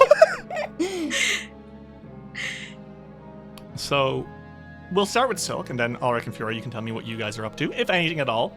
You might be just hanging out. But Silk, what is it that you're looking to buy here in Yldaris? Silk is on the hunt for textiles.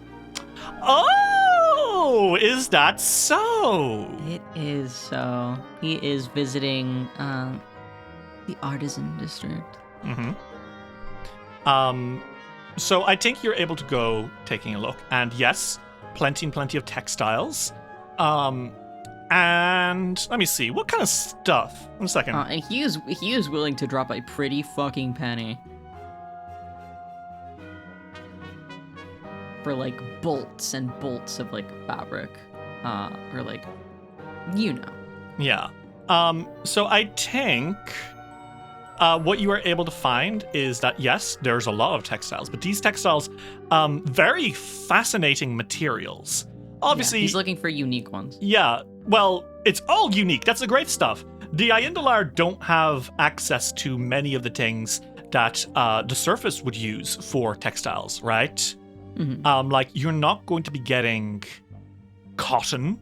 You're not going to be getting furs. There's not many mammals down here this deep low. And if they do, they generally aren't hairy, you know? So what is it they use instead? You see quite a lot of stuff made of hide. So I think specifically a lot of amphibious hide creature stuff. Like leather that has been made out of like underground toads and the likes. You're seeing spider silk is a very frequently used one. Apparently they farm giant spiders to use their silk. The same way that people would farm sheep on the surface, you know? There's plant fibers, stuff made out of, I think one thing that you find that is fascinating is bioluminescent cloth. Like stuff that intentionally glows a little bit as a fashion material, often used as accents, you know? Let me see. Stuff made of dried and refined moss. And you know what? I think I was wrong. I think you find that there is a large fur supply. And you know what it is? Rabbits, minks, and chinchillas. Oh. Their fur is used quite frequently in making soft fur clothes. Mm-hmm. The couture itself is very different. Very elegant. You can see plain as day the stuff that was used, like fashion things that clearly have evolved since the time of, living on the surface under the rule of Canon, back when that was the singular elven kingdom, before, everyone fled in many directions because, oh my god, the stars are falling. Yeah. You can see that there's a lot of elegant, a lot of people will wear white shirts made of these plant fibers that have been like kind of bleached white. And it's a very nice texture, I want to say. I'm ad-libbing all of this, by the way. That's fine. I love this. This is a stream of consciousness. This is very good. It all is quite different to the surface. A lot of whites, blacks, dark purples, and dark browns. Not so much of the kind of lighter browns you'll find in more peasant clothes on the surface. Yeah. Green is relatively common as well. And it all has this very, I want to say, elegant and mature look to it. Elves love a good bit of fashion. Love it. Love it. So, what are you thinking, Silk? What are you snagging? Silk snags. Well, honestly, depending on how much they cost, he kind of wants to get at least 5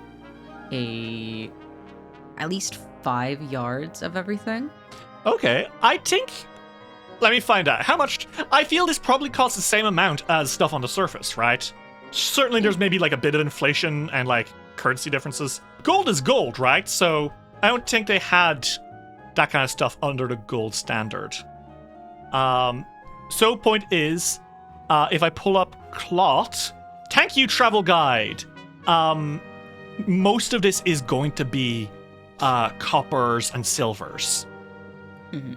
So you are able to get, I think, if we assume it's all 6 silver, which is kind of the median price, and we multiply that by, let's say you find 11 different things, that's like 6 gold, brother, to get like 60 yards of fabrics. Oh, okay. If that's the case, then he's getting like 3 fucking bolts of everything. Okay. How much are you spending? What's the upper limit here? Like I said, Silk is willing to spend a lot of fucking gold on this. Oh my god. He would drop like 300 gold. Oh my god. Okay. He is going shopping, and I don't think that it's just like fabric. I think that he is looking at what materials they use down here to make clothing. If things have like convergently evolved over the years, as opposed to like as it as like on the surface. I see. He's buying some pieces of like clothing that are like very staple, I think. Yeah, things that can be woven into clothing, thread, things and such. I'm not a big fashion dude. I like fashion, but accessories. I think that he's also going for accessories, non-magical ones. Okay. Well, Silk, you're spending 300 gold, which is to contextualize how much you're dropping on this. He's dropping a lot. 1 copper is $1, 1 silver is $10, 1 gold is $100. So you've essentially spent $3,000. It's still a lot. It's an absurd amount.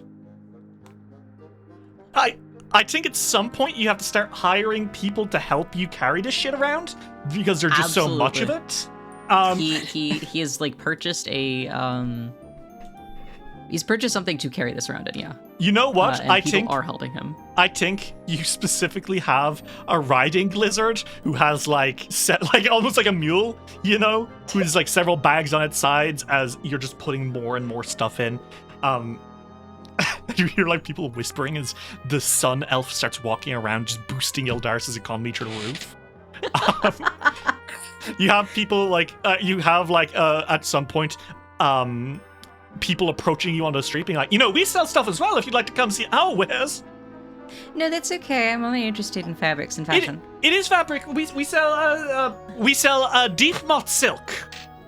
Ooh, why don't you lead with that? Goes there. And the fashion district comes out much richer at the end of the day. They both win. Yeah. And Silk, you happily traipse back to Castle Yldaris with just a veritable trove of... I think you, straight up, because you need to bring this to the surface, you may have just bought a riding lizard. I think so, yeah. Well, you have a riding lizard. What's his name? He may already have a name. Yeah, he comes back with a riding lizard and like a billion fucking things, like pallets worth of shit, and he's like, all right, that's me for today. Fury and Nalric. Silk has returned with fabrics, materials, accessories, fashion pieces, along with a giant lizard to carry them all. The hell? Oh my! He goes, "What the hell?" And then he pauses and he goes, "Is that for Sam?" Of course. Just some light inventory for when we start. Light? You are aware that this is gonna shock her and probably make her cry? In a positive way, but you know this, right? Well, good. I dropped 300 gold on everything. She may as well cry. 300? Small price to pay for the residents of Otari to look a little bit better. The residents of Otari look fine, but... They could look better. Well, anything for another Otari-based business, I suppose. That's very sweet of you, Sam. Will you be able to fit that through the teleportation circle? I'll make it fit. Okay. Why don't you send a message to Rin to bring a wagon? Good idea. I forgot to call her this morning. Let me do that. Oh, she's gonna think you're dead. Oh. That's okay. He starts ringing her up on the mirror. Okay. Silk, you ring her up on the mirror, and you see that she is in bed. I hate to say it, she is very plainly naked, or at least shirtless, judging by the skin you are seeing. And she goes, He is not scandalized one bit. He expected this, and he's like, Rin, wake up. Oh, hi. Oh, Silk, you're alive. That's good. Yes, hi. Hi. Good morning, sleepyhead. Do not turn the camera. Now, I'm down here, and I have quite a bit of supplies to bring up from the dungeon. Please, do not send it through the magic mailbox. Please, I am begging you. I'm not going to. Don't worry. None of it would fucking fit. Oh, maybe you could ask Galentine to come help me in a few hours? Okay, I can do that. Oh, Thank you, love.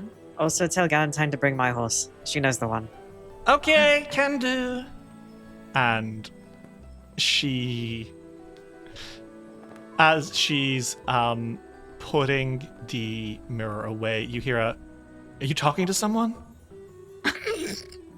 Is it hung up yet? Has she ended the thing yet? She has not. Hi, Sinemi.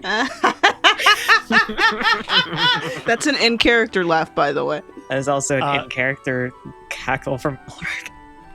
You hear a squawk from the other end, and Rin says, I turned the mirror, but you said I really shouldn't. But she's here. Hello.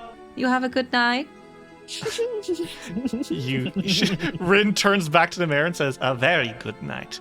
And then you hear a, please turn the mirror off. And the mirror there's a Jocelyn, the mirror is gone. How cute. You hear Borbo come out from under the hatch. I think she was naked. Oh yes, they were having sex. What? Mhm. Sex? I know what sex is. Those two? Yes. Oh my god. Yes. They're quite a pair. Borbo kind of pulls the hat over his face a little bit. I was hoping for this match, and I'm happy it worked out. My 2 diamonds. Aww. All right, Mr. Matchmaker. Your giant frilled lizard lets it out. Woo. Don't do that.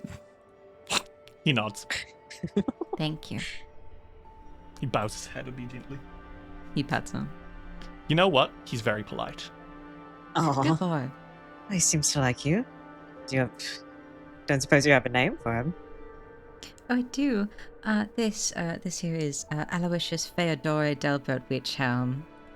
The way my jaw slacked open. Ulrich, both of Ulrich's eyebrows raise, and his jaw also opens. My god. Some of these Fire. names are names I've been saving for characters. You can use them in the future. Oh, Named yes, after this do. character. Yeah. It's a good-ass Feodore name. specifically. Theodore's a very good name. Yeah, these are amazing names. You are a crazy person, though.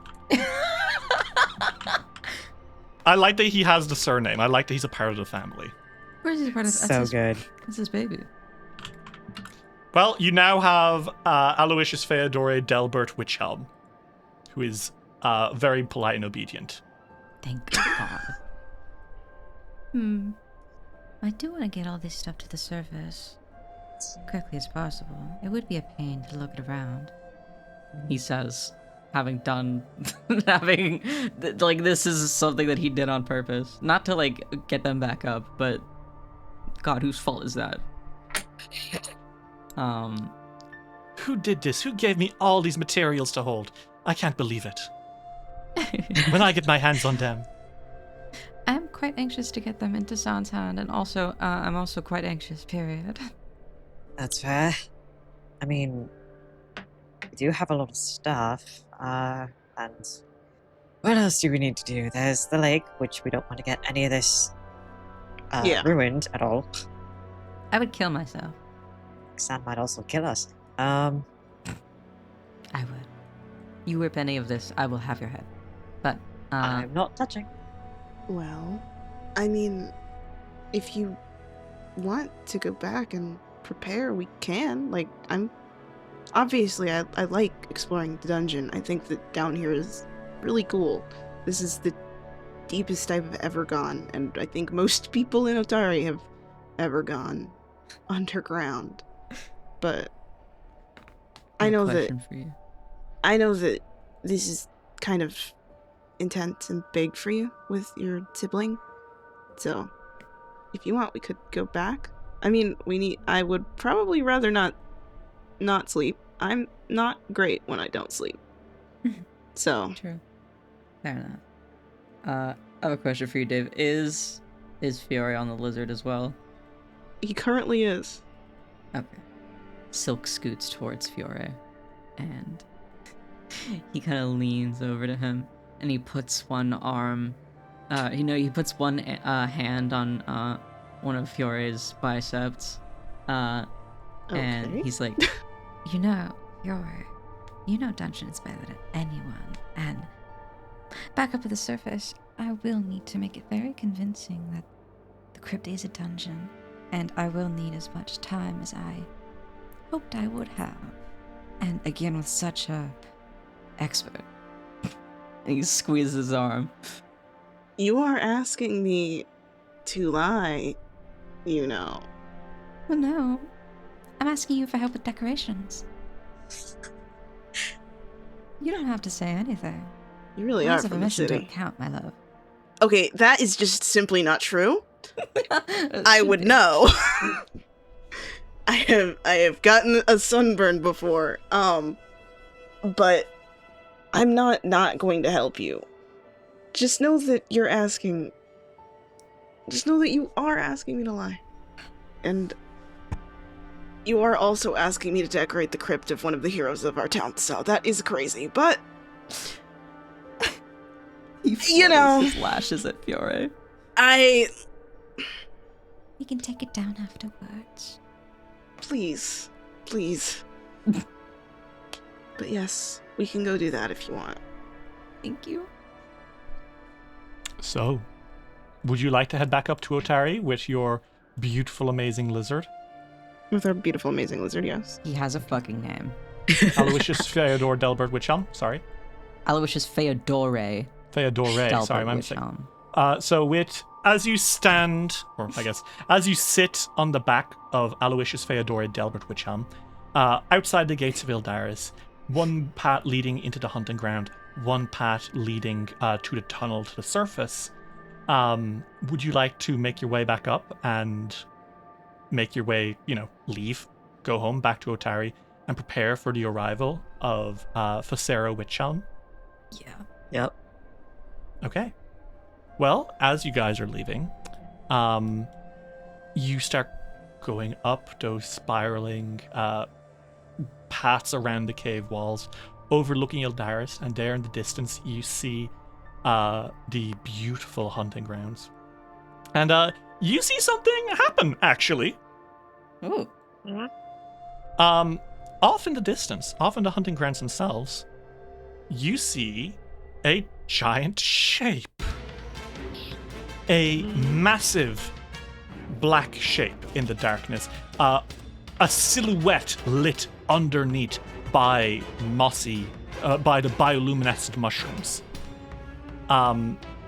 You see it darting through the caves, flying high above towards the lake. And it flaps scaly, bat-like wings. Its sharp-edged tail flicks through the air, its horns glint, and it is dive-bombing towards what you can't really make out well, but must assume is a monster of some sort. And this much larger being, you see as it descends upon the mushroom forest, you get a clear look at it. It is indeed a terrible dragon. Oh my With god. Dark purple scales, a green tongue, and acidic bile drooping from its maw.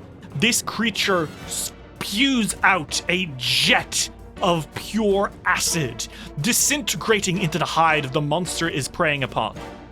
The dragon roars and very easily is able to break the neck of the hulking creature down below.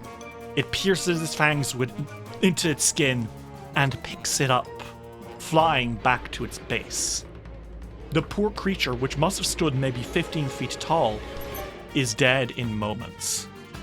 And Ravirex, the queen of the hunting grounds, retreats back into the dark, out of sight and out of the shine of the bioluminescent mushrooms. Well, how are you guys feeling after you see that, huh? Okay. Okay. That's how I'm feeling. Silka's jaw drop emoji. Ulrich is sweating, nervous, maybe terrified. You're gonna have to deal with that. You're gonna have to deal with that.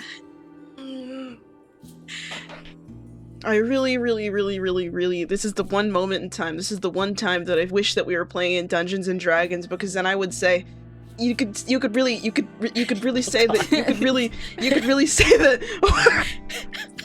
God damn it, man. And so, grimacing, you continue riding on Aloysius Feodori Delbert Witchelm and leave the Abomination Vaults. For now, knowing that you are safe, but in the near future, you'll have greater problems than visiting half-siblings and fashion shows to deal with.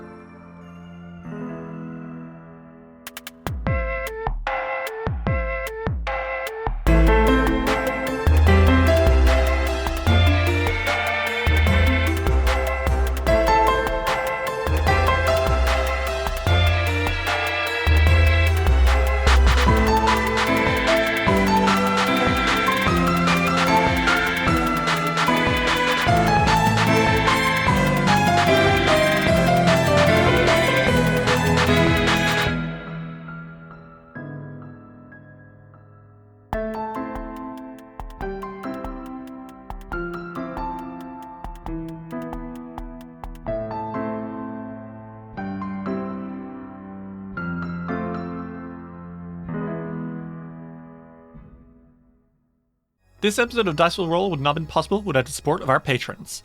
Chase Curtin, Tiny Brass Ant, Celestial, Max O'Knight, Kate Cornelius, Key, Windy, Als, Millie, Rose, Sal Ravau, The Protease Inhibitor, River Supports Artists, Horror Fan, Lightning Scar, Dr. Caesar MD, A Potato, Derpy Gamer, Quinlan Boss, Meow Mai, Abyssal Chimera, Night the Werewolf Teacher, A Sleepy Bear, Kyle Damon, Phoebe Jeebies, Lux Rexus, Tony Saunders, Mita, Arave, Moth, Aries, Alexander Criswell, Skyly, Blurst Hellion, Jimly Tricked, Transgirl Trish, Baal Punyon, Matthew Wilson Krasovich, Tillen Shark, Jonathan Love, G. Barbera, Luke, Simon Strange, Seth, Rain, Lichalope, Gizmo, Cass, Fable McElduff, Ava, Remty Bright, Lonesome Chunk, Sean C., Natasha Lumley, Reflux, Ellie, Jenna Mitchell, Kane Kendrick, Sky Evangeline, Triceratops, Anna Maria, Jordan, Emily Laderna, John the Bookhoarder, SS66 Seeker, and Dane Violet III.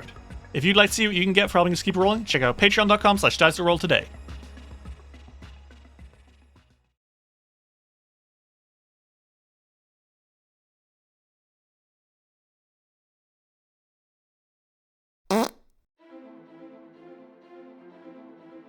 Every hero strikes out on their adventure for a different reason.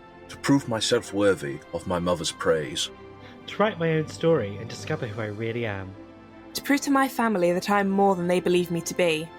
To revive the god that has chosen me. But when the fragile balance of the world is in jeopardy, and sinister forces move in the darkness, heroes will be tested, pushed to their limits and beyond. And it will be left to them to determine if they are up to the task. There is a darkness rising. Will they be able to overcome the challenges and meet this evil head-on? For my god. For my story. For my freedom. For the world. To restore the balance. Modified Roll Season 2, The Chronicles of Erin, a D&D 5e actual play podcast. New season, new characters, new story. Find us on all the usual podcasting apps or at modifiedroll.com. Hey there, Hugh from Podderation here. If you like today's show, then we think you will love Punch and Roll for Initiative, the other D&D show by a bunch of nerdy-ass voice actors. Join a brand new show from the ground up with a cast full of professional voice talent as they make their own adventures in a custom-made fantasy world. If you want to hear more, check out our website at podderation.com.